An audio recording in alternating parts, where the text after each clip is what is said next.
بسم اللہ الرحمن الرحیم۔ سامعین سے گزارش کی جاتی ہے کہ ہمارے دونوں چینلز کے پلیٹ فارم سے جتنی بھی آڈیو بکس کی ریکارڈنگ کمپلیٹ ہو چکی ہے اسے خود بھی سنیں اور زیادہ سے زیادہ شیئر کرنے کی کوشش کریں، اور ہمارے سوشل میڈیا پلیٹ فارم کے لنکس ڈسکرپشن میں دیے گئے ہیں، ہمیں سبسکرائب اور فالو ضرور کریں تاکہ آپ کو ضروری اپڈیٹس ملتے رہیں، اور ہماری ٹیم کی فنانشیل سپورٹ کے لیے پیٹریون کے لنک ضرور چیک کریں۔ جزاک اللہ۔ سلطان شہاب الدین غوری، مصنف اسلم راہی MA۔ ایپیسوڈ 2۔ جہاں تک شہاب الدین غوری کے مرکزی شہر تگین آباد کا تعلق ہے تو یہ بڑا پرانا شہر تھا۔ قندھار کے آس پاس بست شہر کے مشرق کی جانب یعنی قندھار کے جنوب مشرق میں ایک علاقے کا نام رخج ہوا کرتا تھا۔ مشہور انگریز مورخ لی سٹرینج لکھتا ہے کہ قدیم دور میں رخج کا یہ علاقہ شاداب و سرسبز اور پیداوار میں معروف تھا۔ وہاں بھیڑیں پالی جاتی تھیں اور اون کثیر تعداد میں برآمد ہوتی تھیں، اس وجہ سے اس علاقے کا خزانہ بھرپور رہتا تھا۔ عرب اس علاقے کے مرکزی شہر کو بنجوے کے نام سے پکارتے تھے، لیکن مقامی طور پر اس کا نام پنجوائے تھا، یعنی 5 ندیوں کی سرزمین۔ ان علاقوں میں حالیہ دور میں ایک شہر بکر آباد ہوا کرتا تھا، یہ قندھار کے جنوب مشرق میں تھا۔ وہاں سے ایک سڑک غزنی کو جاتی تھی تو دوسری سبی کو۔ غزنی وہاں سے 12 منزل پر تھا اور سبی 6 منزل پر تھا۔ سبی کی جانب پہلی منزل پر یہی مقام بکر آباد تھا، اور مورخین کا خیال ہے کہ یہی بکر آباد پرانے دور میں تگین آباد تھا۔ تگین آباد غوریوں کے عہد یا عروج میں بڑا مرکز تھا۔ شہاب الدین غوری نے اسے اپنا مرکز اس لیے بنایا تھا کہ پہلے غزنی شہر پر اس کا قبضہ نہ تھا۔ تگین آباد میں قیام کرنے کے بعد وہ غزنی پر آسانی سے حملہ آور ہو کر اس پر قبضہ کر سکتا تھا، اور بعد کے دور میں ایسا ہی ہوا، غوریوں نے غزنی پر بھی قبضہ کر لیا۔ بہرحال شہاب الدین غوری ایک روز اپنے قصر کے بڑے کمرے میں بیٹھا ہوا تھا کہ اس کے ایک طرف اس کے وزراء میں سے ضیاء الملک محمد عبداللہ سنجری، عبدالجبار گیلانی، اس کے بعد اس کے سالار اعلیٰ علی کرواخ اور حسین خرمیل بیٹھے ہوئے تھی۔ دوسری قطار میں شہاب الدین غوری کے علاقوں کے قاضی القضات نظام الدین بیٹھے ہوئے تھے۔ اس کے بعد نائب قاضی شریف الدین ابو بکر تھے جو نظام الدین کے بیٹے تھے، اور اس کے بعد شہاب الدین کے لشکر کے قاضی شمس الدین بلخی بیٹھے ہوئے تھے۔ تیسری قطار میں شہاب الدین غوری کے غلام بیٹھے ہوئے تھے جنہیں وہ اپنی اولاد کی طرح پیارا اور عزیز خیال کرتا تھا۔ سب سے پہلے تاج الدین یلدوز تھا، اس کے بعد ناصر الدین قباچہ، اس کے بعد قطب الدین ایبک، اور اس کے بعد غیاث الدین خلجی بیٹھا ہوا تھا۔ چوتھی قطار میں سب سے پہلی نشست خالی تھی، اس سے اگلی نشست میں نائب حاجب ناصر الدین تمراج تھا۔ پہلی نشست جو خالی تھی شاید وہ امیر حاجب کے لیے تھی۔ ناصر الدین تمراج کے بعد سلطان شہاب الدین غوری کے سرکردہ ساتھیوں میں سے حسین محمد حسنی، سلیمان شیش، امیر داؤد، ملک محفوظ، اور آخر میں ایک لڑکا بیٹھا ہوا تھا جس کی عمر 12 یا 14 سال کے درمیان ہوگی، نام اس کا ایبا جوکی تھا۔ مورخین نے اس لڑکے کا نام ایبا جوکی کے علاوہ اوریبا جوکی، ابا جوکی بھی لکھتے ہیں۔ سلطان شہاب الدین اس لڑکے کو اپنے فرزند اور اپنے بیٹے کی طرح پیار کرتا تھا اور اکثر و بیشتر اسے اپنے ہی ساتھ رکھتا تھا۔ قصر کے اس کمرے میں بالکل خاموشی اور سکوت تھا، یہاں تک کہ اس کمرے میں پہلے ایک شخص داخل ہوا۔ وہ سلطان شہاب الدین کا امیر شکار تھا، اس کا نام ناصر الدین تھا۔ ہاتھ کے اشارے سے شہاب الدین نے اسے نشست پر بیٹھنے کے لیے کہا۔ جب وہ بیٹھ گیا تب کمرے میں سلطان شہاب الدین غوری کا حاجب اور چوبیدار محمد علی غازی داخل ہوا، اس کے ساتھ علی مردان اور غازی بیگ بھی تھے۔ حاجب محمد علی غازی نے علی مردان اور غازی بیگ دونوں کو سلطان شہاب الدین کے سامنے جا کھڑا کیا۔ سلطان نے اپنی جگہ سے اٹھ کر ان دونوں سے پرجوش انداز میں مصافحہ کیا، قریب بھی انہیں خالی نشستوں پر بیٹھنے کے لیے کہا۔ جب وہ بیٹھ گئے تب شہاب الدین نے ان دونوں کی طرف دیکھتے ہوئے کہنا شروع کیا، میرے حاجب محمد علی غازی نے مجھے بتایا ہے کہ تم ہندوستان کے شہر ملتان سے میرے پاس آئے ہو۔ اس نے آنے کی یہ وجہ بتائی کہ تم کسی کے خلاف نالش اور شکایت رکھتے ہو۔ کس کے خلاف یہ تفصیل مجھے نہیں بتائی گئی، اب تم میں سے ایک اٹھے اور مجھے تفصیل بتائے، یہاں اپنے آنے کا مقصد بیان کرے اور یہ بھی کہے کہ تم دونوں مجھ سے کیا چاہتے ہو۔ سلطان شہاب الدین کے خاموش ہونے پر غازی بیگ نے سلطان شہاب الدین غوری کی طرف آنے کی جو وجہ فضائل خان سے بیان کی تھی اس کی تفصیل کہہ دی تھی۔ غازی بیگ اپنا مدعا بیان کرنے کے بعد جب اپنی نشست پر بیٹھ گیا تب قصر کے اس کمرے میں تھوڑی دیر تک خاموشی رہی۔ اس دوران سلطان شہاب الدین گہری سوچوں میں کھویا رہا، یہاں تک کہ اس نے علی مردان اور غازی بیگ کی طرف دیکھا، پھر ان دونوں کو مخاطب کر کے کہنے لگا، پہلے تو میں تم دونوں کو اپنے سرزمینوں میں خوش آمدید کہتا ہوں۔ اس کے بعد پہلا سوال میں تم سے یہ کرتا ہوں کہ اگر ملتان اور اس کے گرد و نواح میں کرامتیوں اور باطنیوں نے مسلمانوں کا اس قدر جینا حرام کر رکھا ہے تو تم لوگ اس کی شکایت لے کر لاہور میں غزنوی حکمران کے پاس کیوں نہیں گئے؟ سلطان شہاب الدین غوری کے اس سوال کے جواب میں اس بار علی مردان اٹھا اور کہنے لگا، سلطان محترم، لاہور کا غزنوی حکمران خسرو ملک اس قدر کمزور ہے کہ وہ مسلمانوں کے خلاف بھڑکتی ہوئی اس آگ کا نہ مقابلہ کر سکتا ہے نہ اس آگ کو بجھا سکتا ہے، اور پھر جیسا کہ میرا عزیز غازی بیگ بتا چکا ہے کہ ملتان کے کرامتیوں کے تعلقات نہر والا کے راجہ کے ساتھ بڑے گہرے ہیں۔ نہر والا کا راجہ ہر سال وہاں جاتا ہے اور وہاں ایک مندر میں وہ اپنا سالانہ میلہ مناتے ہیں۔ اس میلے میں یہ کرامتی اور باطنی بھی بڑھ چڑھ کر حصہ لیتے ہیں۔ سلطان محترم، بات دراصل یہ ہے کہ ملتان اور گرد و نواح میں ان کرامتیوں کے جاسوس بری طرح پھیلے ہوئے ہیں، جو کوئی بھی ان کی شکایت کسی سے کرنے کے لیے جاتے ہیں وہ اسے موت کے گھاٹ اتار دیتے ہیں۔ سلطان محترم، ملتان سے دو بڑی شاہراہیں نکلتی ہیں، ایک ملتان جھنگ جینوٹ پنڈی بھٹیاں سے ہوتی ہوئی مشہور تاریخی شہر سہدرہ کی طرف چلی جاتی ہے جو دریائے چناب کے کنارے واقع ہے، دوسری شاہراہ ملتان سے سیدھی بھیرا کی طرف آتی ہے اور وہاں سے عیسیٰ خلیل بنو سے ہوتی ہوئی آپ کے علاقوں کی طرف آتی ہے۔ ہم نے پہلے اس شاہراہ پر سفر نہیں کیا تھا جو ملتان سے سیدھی بھیرا کی طرف جاتی ہے، اس طرح ہم پر شک کیا جا سکتا ہے کہ بھیرا سے ہم ضرور مغرب کی سمت سفر کریں گے اور کسی سے کرامتیوں سے متعلق شکایت کریں گے، اس لیے کہ اس سے پہلے ایسی ہی شکایات سلطان محمود غزنوی کو کرامتیوں اور باطنیوں سے متعلق ملی تھیں، اور ایک بار محمود غزنوی نے ملتان پر حملہ آور ہو کر ان لوگوں کو کچلا تھا، لیکن بعد میں پھر انہوں نے زور پکڑ لیا ہے۔ سلطان محترم، ہم بڑے چھپتے چھپاتے آپ کی طرف آئے ہیں۔ ہم نے پہلے اس شاہراہ پر سفر کیا جو ملتان سے چینڈیوٹ پنڈی بھٹیاں سے ہوتی ہوئی سہدرہ جاتی ہیں۔ سہدرہ جانے کے لیے ہم نے بہانہ کیا تھا کہ ہم سہدرہ کے تاریخی مقامات دیکھنے جا رہے ہیں۔ سہدرہ میں قیام کرنے کے بعد ہم نے پھر اس شاہراہ پر سفر کیا جو سہدرہ سے بھیرا ہوتی ہوئی آپ کے علاقوں کی طرف آتی ہے۔ اتنا کہنے کے بعد علی مردان خاموش ہو کر بیٹھ گیا۔ جواب میں شہاب الدین غوری تھوڑی دیر تک دھیرے دھیرے مسکراتا رہا، پھر کہنے لگا، اگر سلطان محمود غزنوی نے ملتان پر حملہ آور ہو کر ان باطنی اور کرامتیوں کی بیخ کنی کی تھی، اس کے بعد پھر یہ زور پکڑ گئے ہیں، تو میں تمہیں مایوس نہیں کروں گا۔ میں ان لوگوں پر حملہ آور ہو کر مسلمانوں کو ان کے ظلم و ستم سے نجات ضرور دلاؤں گا، لیکن ملتان پر حملہ آور ہونے سے پہلے میں اپنے شمالی علاقوں کی ایک مہم سے فارغ ہونا ضروری سمجھتا ہوں۔ اس کے بعد میں ملتان کا رخ کروں گا۔ تم دونوں فکر مند نہ ہونا، جس طرح اور جن شاہراہوں سے سفر کرتے ہوئے آئے ہو اسی راستے سے واپس جانا، کسی سے ذکر تک نہ کرنا کہ میں ملتان پر حملہ آور ہوں گا۔ میں تمہیں یقین دلاتا ہوں کہ بہت جلد میں اپنے لشکر کے ساتھ ملتان کا رخ کروں گا اور مسلمانوں کو اس آگ اور اس آتش سے نجات ضرور دلاؤں گا۔ یہاں تک کہنے کے بعد سلطان شہاب الدین غوری تھوڑی دیر کے لیے خاموش رہا، ساتھ ہی ساتھ مسکراتا بھی رہا۔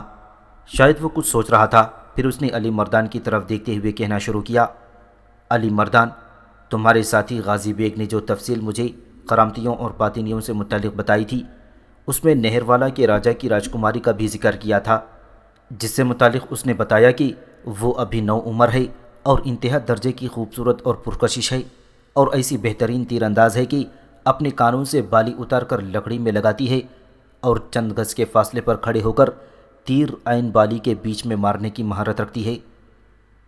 شہاب الدین غوری جب خاموش ہوا تب علی مردان کہنے لگا، سلطان محترم، میرے ساتھی غازی بیگ نے جو کچھ کہا ہے وہ درست ہے۔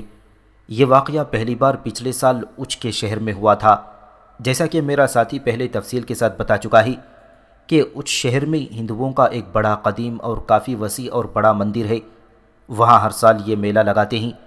نہر والا کا راجہ اپنے اہل خانے کے ساتھ ہر سال وہاں آتا ہے، لیکن پچھلے سال پہلی بار اپنی اس راجکماری کو اپنے ساتھ لے کر آیا۔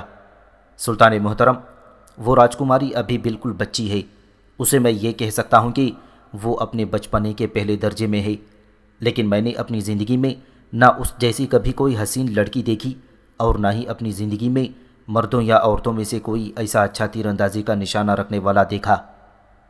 سلطان محترم، بڑے اہتمام کے ساتھ وہ اپنے کانوں سے سونے کی بالی اتار کر لکڑی کی بلی میں لٹکاتی ہے اور چند گز پیچھے ہٹ کر کھڑی ہو جاتی ہے، اور جب تیر چلاتی ہے تو تیر اس کی بالی کے وسط میں آ کر پیوست ہوتا ہے، اور یہ ایسا کمال ہے کہ ایسا کمال آج تک کوئی دکھا نہ سکا۔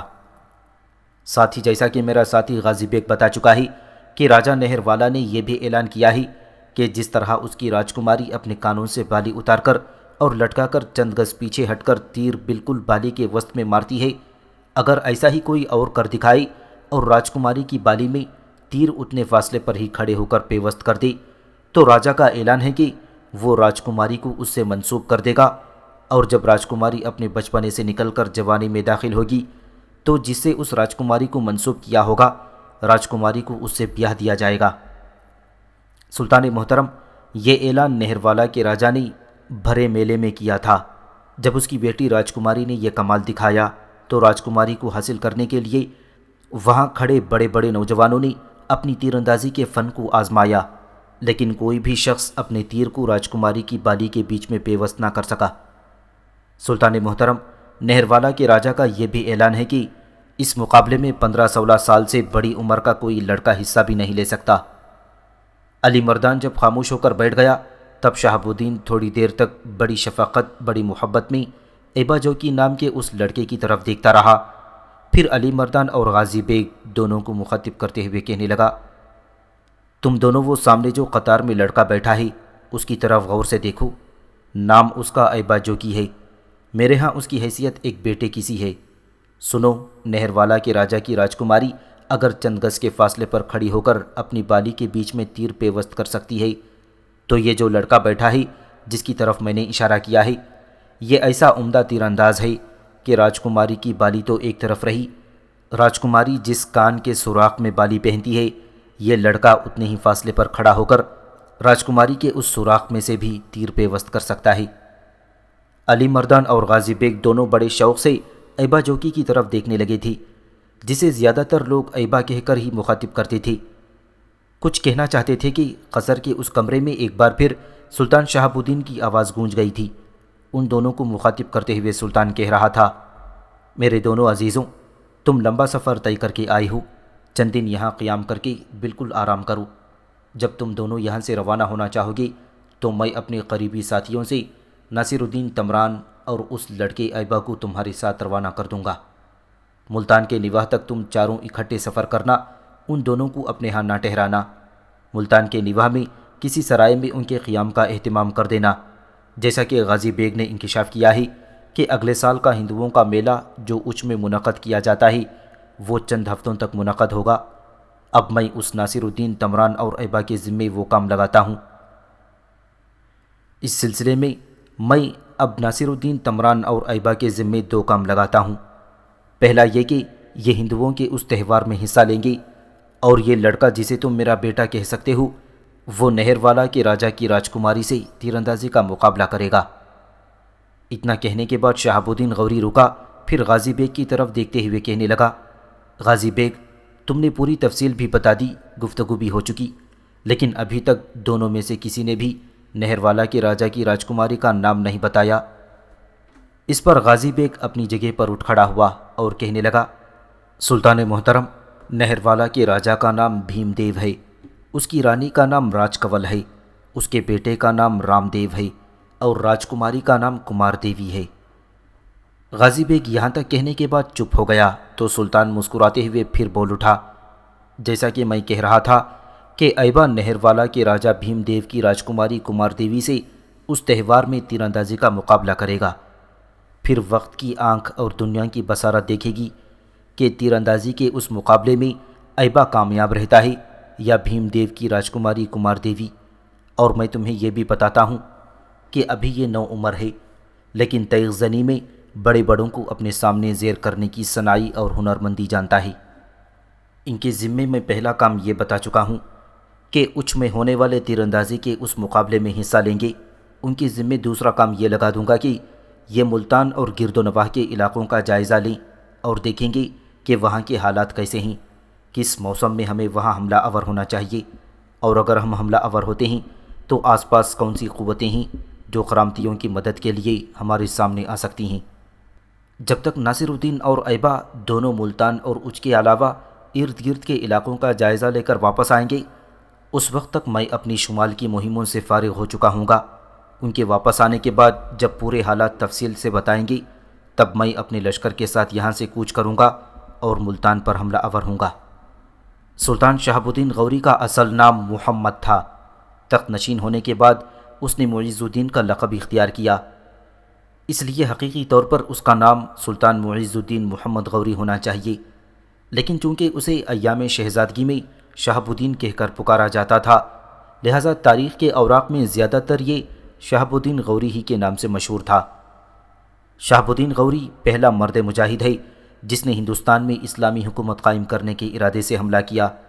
سلطان شہاب الدین غوری کو علاقے فتح کرنے اور اپنی مملکت کو وسیع کرنے کا بڑا شوق تھا۔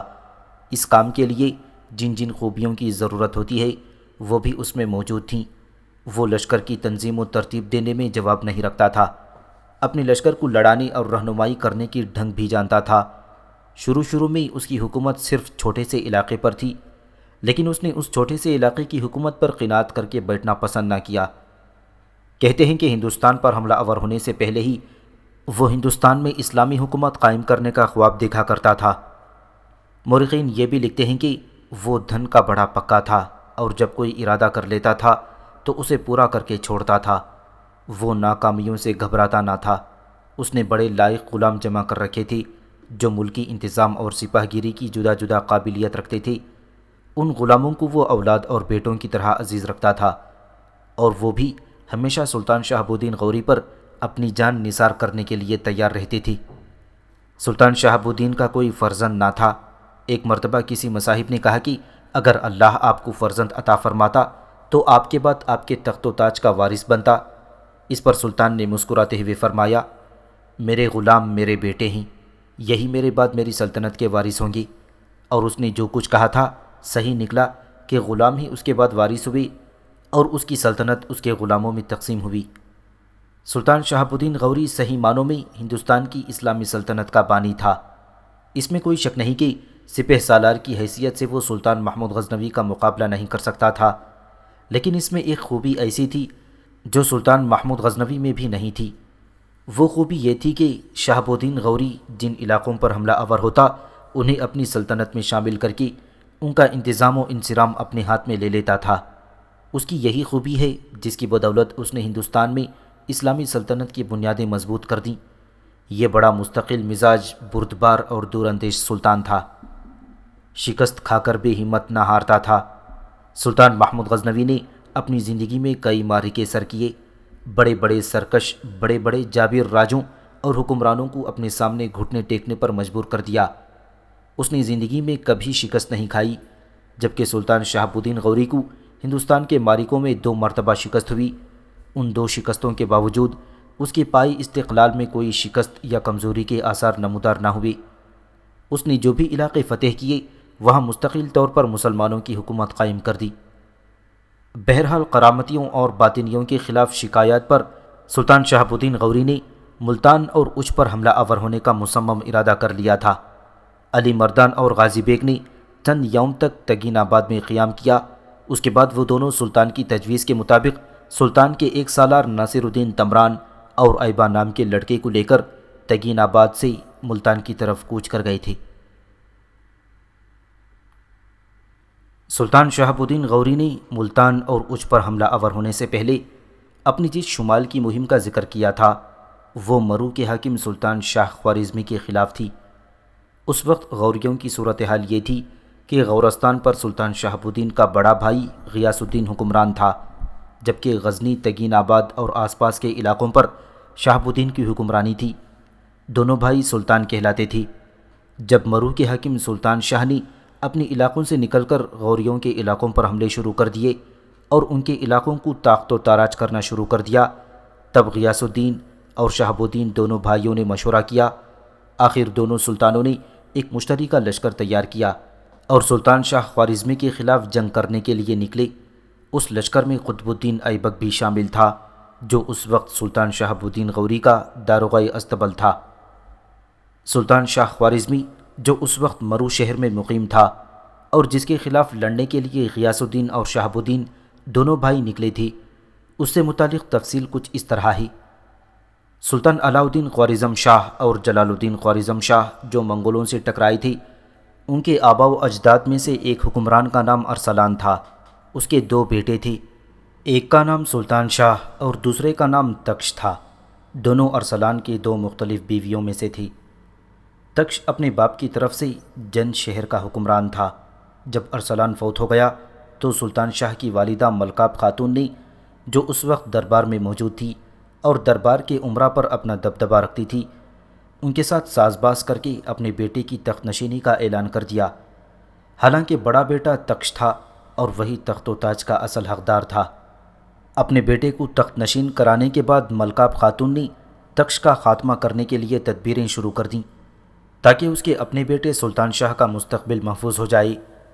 اپنے انہی ارادوں کی تکمیل کے لیے ملکاب خاتون نے تکش کو اپنے پاس طلب کیا تاکہ اس پر قابو پا کر اس کا کام تمام کر دیا جائے اور سلطان شاہ اور اس کی اولاد ہمیشہ کے لیے تخت و تاج کی مالک بن جائے۔ لیکن تکش بڑا عقل مند تھا، اس نے ملکاب خاتون کے پاس جانے سے انکار کر دیا۔ تکش نے جب ملکاب خاتون کے پاس جانے سے انکار کر دیا تب اس نے ایک بہت بڑا لشکر تیار کیا تاکہ تکش پر حملہ آور ہو کر اس کا خاتمہ کر دیا جائے۔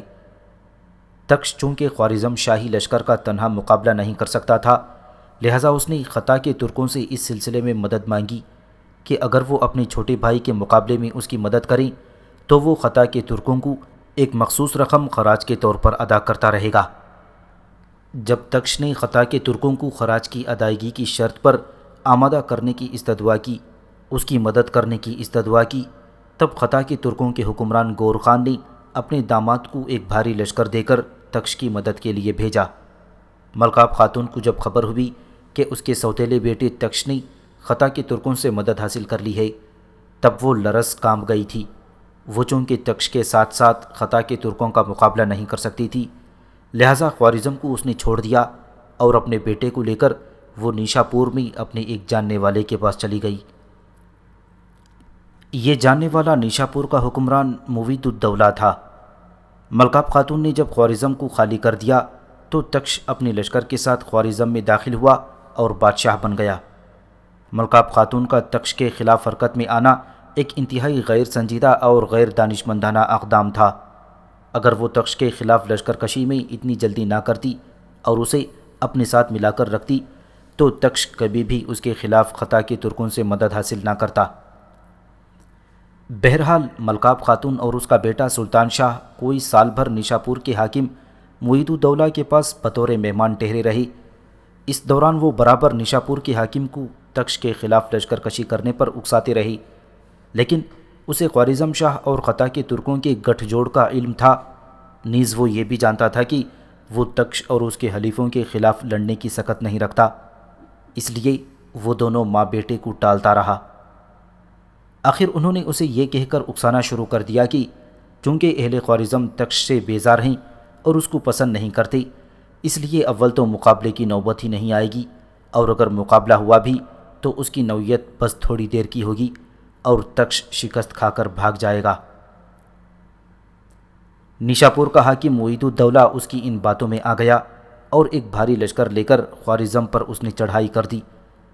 شاہ خوارزم تکش ان دونوں سیردی کے مقام پر قیام کیے ہوئے تھا جو خوارزم کے مرکزی شہر خوارزم سے لگ بھگ 60 میل کے فاصلے پر تھا۔ یہ وہ علاقہ تھا جہاں سے نیشا پور کے حاکم کو اپنے لشکر کے ساتھ گزر کر خوارزم کی طرف جانا تھا۔ تکش کو جب اس کی آمد کا علم ہوا تو اس نے ایک نہایت دانشمندانہ قدم اٹھایا۔ اس نے دریائے آمو کے بند میں شگاف ڈال دیا تاکہ دشمن کا لشکر آسانی سے خوارزم تک نہ پہنچ سکے۔ دریائے آمو کا بند ٹوٹنے سے چاروں طرف پانی پھیل گیا، نشیب و فراز پانی سے بھر گئی۔ نیشا پور کا حاکم بڑی بے خبری میں اپنا لشکر لیے چلا آ رہا تھا۔ قریب پہنچا تو ہر طرف پانی ہی پانی تھا، لہٰذا اس نے اپنے لشکر کو حکم دیا کہ چھوٹی چھوٹی ٹولیوں میں بٹ کر آہستہ آہستہ احتیاط کے ساتھ پانی کو عبور کر کے خوارزم کی طرف بڑھیں۔ خوارزم کا سلطان تکش بھی اپنے لشکر کے ایک حصے کے ساتھ گھات میں بیٹھا ہوا تھا۔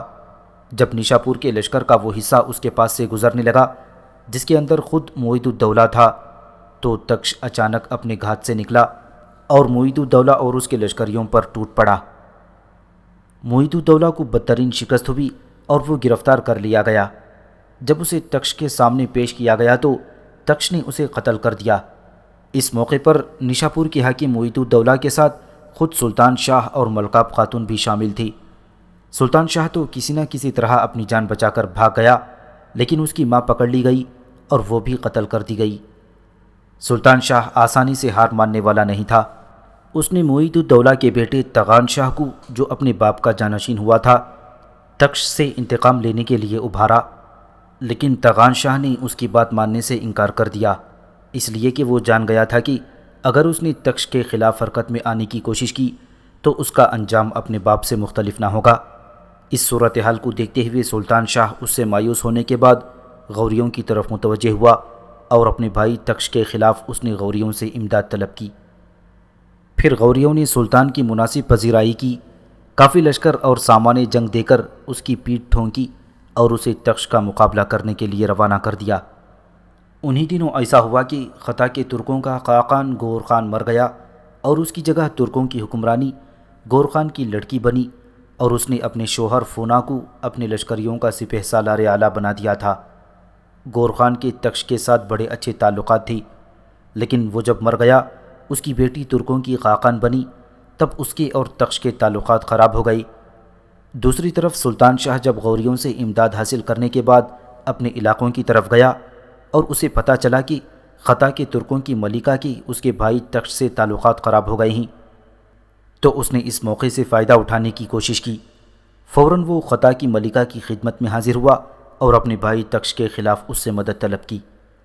خطا کے ترکوں کی ملکہ فوراً اس پر تیار ہو گئی۔ اس نے اپنے شوہر فونا کو اس سلسلے میں سلطان کی مدد کے لیے روانہ کر دیا۔ فونا اور سلطان شاہ دونوں اپنے متحدہ لشکر کو لے کر خوارزم کی طرف بڑھے۔ ان دونوں کی بدقسمتی کہ انہوں نے جس جگہ اپنے لشکر کے ساتھ پڑاؤ کیا وہاں دریائے آمو کا بند قریب ہی تھا۔ اس بار پھر تکش نے بڑی دانشمندی سے کام لیا۔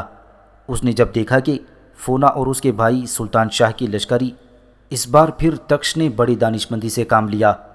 اس نے جب دیکھا کہ فونا اور اس کے بھائی سلطان شاہ کے لشکری رات کے وقت گہری نیند سوئے ہوئے ہیں، تو اس نے ان پر شبخون نہیں مارا، بلکہ رات کے وقت اس نے دریائے آمو کا بند توڑ دیا۔ جب رات کی تاریکی میں پانی کی شائیں شائیں کی آواز پڑاؤ میں گہری نیند سوئے ہوئے لشکریوں کے کانوں میں پڑی تو ان کے اندر ایک افراتفری برپا ہو گئی۔ سب کو اپنی جانوں کے لالے پڑ گئے۔ ہزاروں کے لشکر میں نفسا نفسی کا عالم برپا ہو گیا تھا۔ پانی جب ایک دم پڑاؤ میں داخل ہوا تب سینکڑوں لشکری پانی میں ڈوب کر مر گئے، اور جو بچ گئے ان کی حالت مرنے والوں سے بھی بدتر تھی۔ بڑی خرابی کے بعد فونا اور سلطان شاہ اپنے بچے کچے لشکر کو لے کر جب خوارزم شہر کے قریب پہنچے تو انہوں نے دیکھا کہ تکش کے لشکر کے علاوہ پورا خوارزم شہر فصیل پر چڑھا ہوا ہے اور مرنے مارنے کے لیے آمادہ تھا۔ اس سے فونا نے اندازہ لگا لیا کہ خوارزم کے لوگ سلطان شاہ کو نہیں بلکہ تکش کو پسند کرتے ہیں۔ اسے خدشہ تھا کہ اگر اس نے ان حالات میں حملہ آور ہونے کی کوشش کی تو اسے شکست ہوگی، بدنامی ہوگی، لہذا سلطان شاہ کا ساتھ چھوڑ کر وہ اپنے لشکر کو لے کر واپس خطا چلا گیا۔ جب فونا نے بھی سلطان شاہ کا ساتھ چھوڑ دیا تب سلطان شاہ بڑا فکر مند ہوا۔ اس کے پاس سر چھپانے کی بھی کوئی جگہ نہ تھی۔ وہ حیران تھا کہ کدھر کا رخ کرے، چنانچہ اس نے ایک ارادہ کیا۔ اس نے سرخس شہر کا رخ کیا۔ سرخس شہر پر ان دنوں ایک شخص ملک دینار حکمران تھا۔ سلطان شاہ اس پر حملہ آور ہوا۔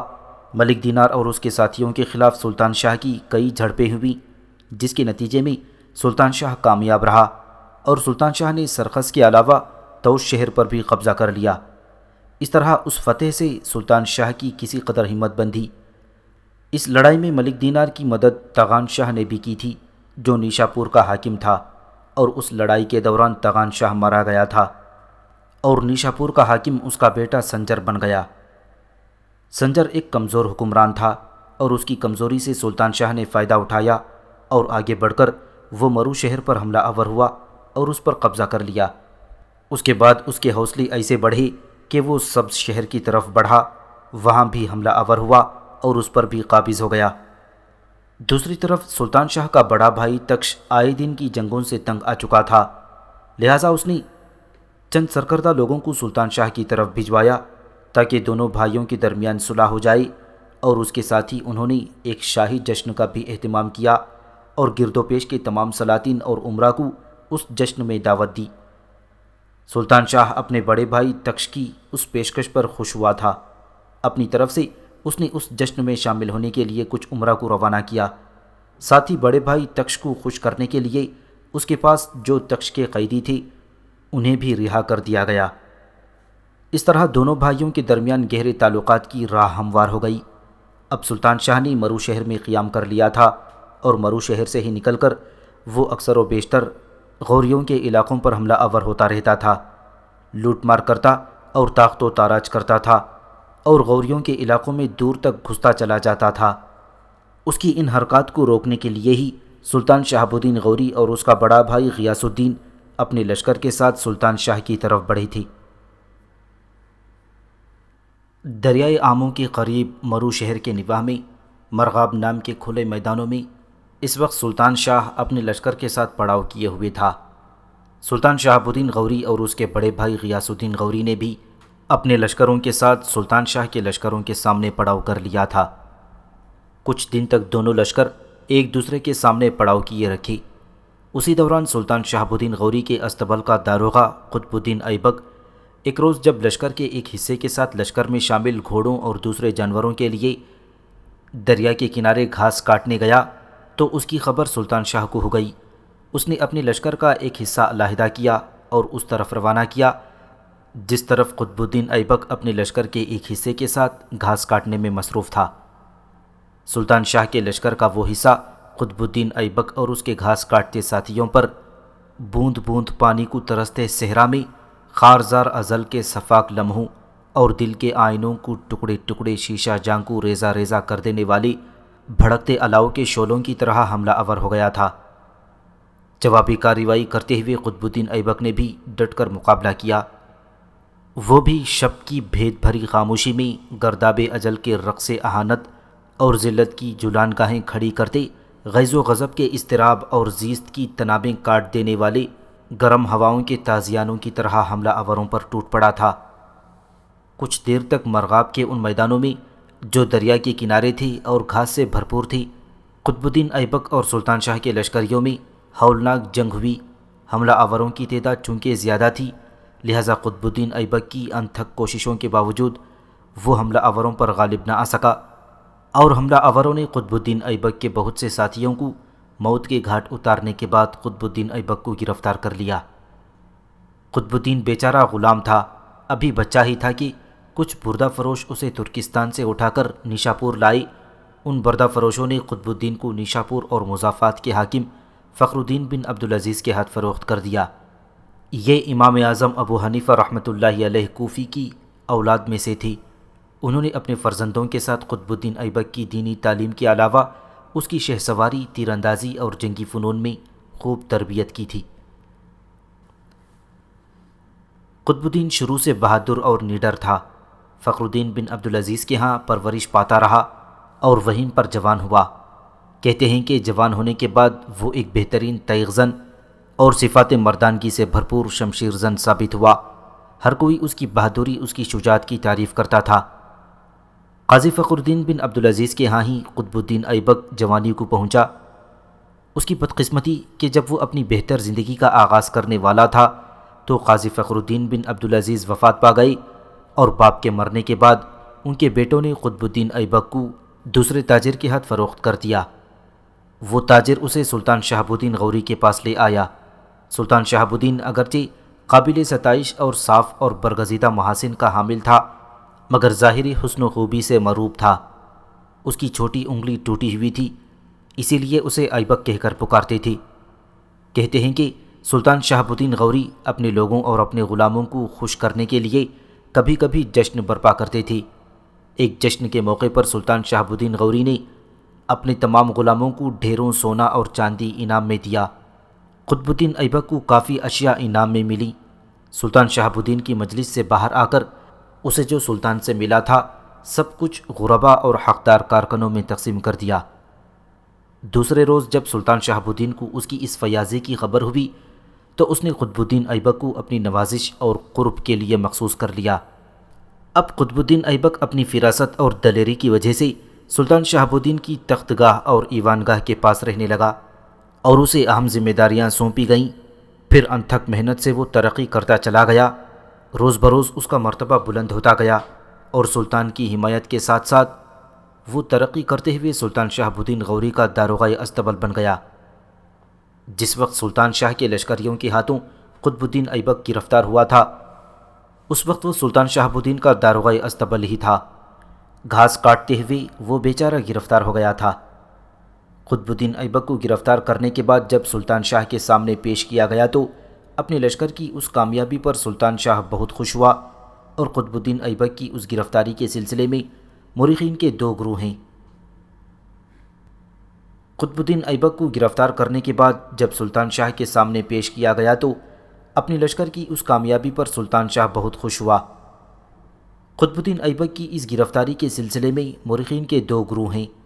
ایک گروہ کہتا ہے کہ سلطان شاہ نے قطب الدین ایبک کو لوہے کے ایک پنجرے میں بند کر دیا تھا، اس لیے کہ اسے خبر ہو گئی تھی کہ یہ شخص سلطان شہاب الدین غوری کا داروغہ اسطبل ہے۔ دوسرے مورخ یہ کہتے ہیں کہ اس کے پاؤں میں لوہے کا ایک بھاری تختہ باندھ دیا گیا تھا تاکہ وہ بھاگنے نہ پائے۔ بہرحال اپنے پہلے حملے میں سلطان شہاب الدین اور غیاث الدین کے مقابلے میں ایک طرح کا کامیاب ہی رہا تھا۔ پھر دونوں لشکر ایک دوسرے کے سامنے صف آرا ہوئے۔ سلطان شاہ خوارزمی خوش ہو کر کہ گزشتہ دن کے حملے میں اس کے لشکری کامیاب رہے تھے اور شہاب الدین غوری کے داروغہ اسطبل قطب الدین ایبک کو گرفتار کر لیا تھا، اس بنا پر اس کے اور اس کے لشکریوں کے حوصلے بڑھے ہوئے تھے، اور دوسری طرف سلطان شہاب الدین اور اس کا بھائی غیاث الدین غوری دونوں ہی سلطان شاہ سے گزشتہ حادثے کا انتقام لینے پر تل گئے تھے۔ کچھ دیر تک دونوں لشکریوں کے درمیان جنگ کے طبل بجتے رہے، کرنوں کی آوازیں دلوں کو گرماتی رہیں۔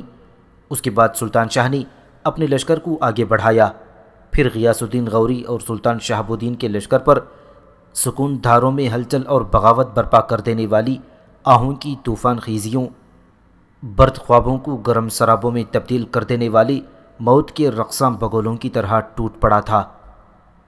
سلطان غیاث الدین غوری اور شہاب الدین غوری نے جوابی کارروائی کی اور وہ اپنے لشکر کے ساتھ سلطان شاہ کے لشکر پر ٹوٹ پڑے تھے۔ ہر کوئی ایک دوسرے پر زندگی کے سفیر موت کی تاریکیوں میں ڈوبنے لگے تھے۔ اجالوں کے ضمیر ظلمتوں کے سحر میں گم ہونا شروع ہو گئی تھی۔ بڑے بڑے کڑیل بڑے بڑے سرکش موت کا لقمہ بننے لگے تھے۔ مرغاب کے میدان انسانی خون سے اپنی پیاس بجھانے لگے تھے۔ دریائے آمو کے قریب اور مرو شہر کے نواح میں وقت کی آنکھ نے انسان ہی کو نہیں انسانیت کو بھی ایک دوسرے سے دست و گریبان ہوتے دیکھا۔ کچھ دیر تک سلطان شاہ نے جم کر مقابلہ کیا، پھر اس کے لشکریوں کی حالت پتلی ہونا شروع ہو گئی۔ غیاث الدین غوری اور شہاب الدین غوری کے لشکری بڑی تیزی سے اس کے لشکر میں گھس کر موت کا کھیل کھیلنے لگے تھے۔ بڑی تیزی سے اس کے لشکر کی تعداد کم کرنے لگے تھے۔ یہ صورتحال دیکھتے ہوئے سلطان شاہ لرز گیا تھا۔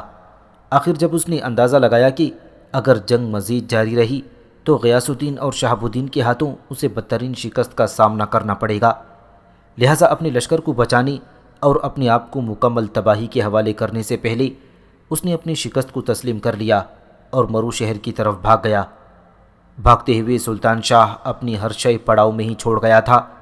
کچھ دور تک غیاث الدین اور شہاب الدین غوری دونوں بھائیوں نے سلطان شاہ کا تعاقب کیا، یہاں تک کہ وہ مرو شہر میں جا کر محصور ہو گیا۔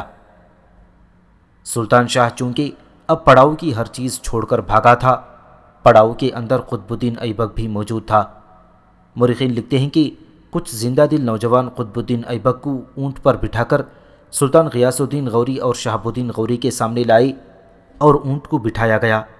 قطب الدین کے پاؤں میں جو لوہے کا بھاری تختہ بندھا ہوا تھا اسے کھول دیا گیا۔ اس کا بہترین استقبال کرتے ہوئے سلطان شہاب الدین غوری نے اس کے گلے میں موتیوں کے ہار ڈال دیے تھے۔ سلطان غیاث الدین غوری اور شہاب الدین غوری کے ہاتھوں سلطان شاہ خوارزمی کی یہ بدترین شکست تھی۔ شہاب الدین اور غیاث الدین دونوں بھائی سلطان شاہ کے علاقوں پر قبضہ نہیں کرنا چاہتے تھے۔ وہ ایک حکمران تھا، لہٰذا اس کی عزت اس کے احترام کو برقرار رکھنا چاہتے تھی۔